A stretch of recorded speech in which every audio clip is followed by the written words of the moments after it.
Мен мектепке барамын. Осындай кітапша. Жеті осылай.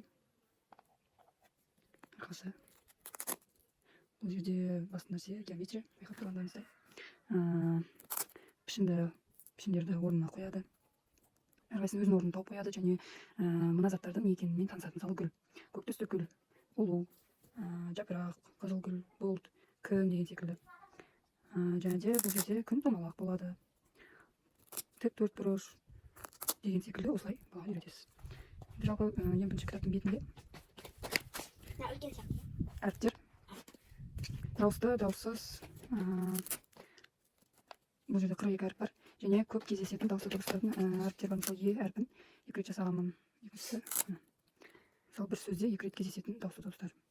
Және де мына жақта ритммен алфавитті қойсаңыз солай балаға үйретесіз. Және де әріптерден сөз құрастырсаңыз болады. Мысалға осылай әріптің бәрін алып тастап бос жерге мысалы сағат дейік. Қайда? Жоқ.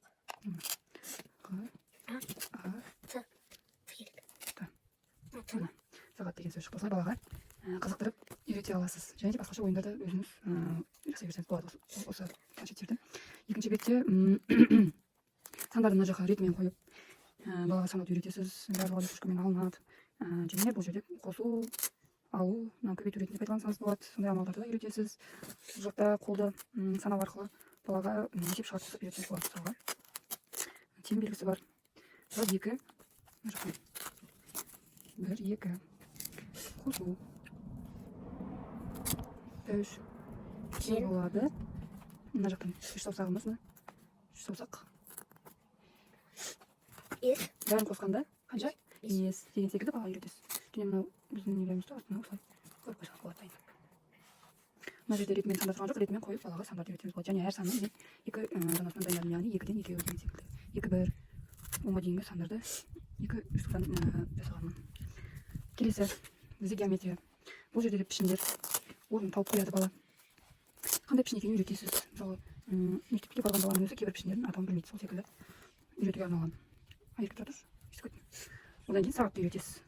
Үлкені, кішісі қарап тұрғанда жалпы сағатты үйретесіз. Мұның барлығы алынады, салынады. Бала осыны қадап үйренеді. Ол да бір ұсақ моторикаға арналған. Оны жоспарады.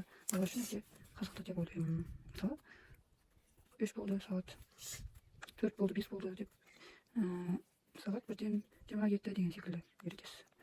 Және соңғы бетте бізде тағы геометрия. Неге? Жалпы осының өзі балаға қаншама білім береді. Барлығы сапалы тігілген, ешқандай қорықпайсыз. Жібінің барлығы артқа өткізіліп қаралады. Қалың.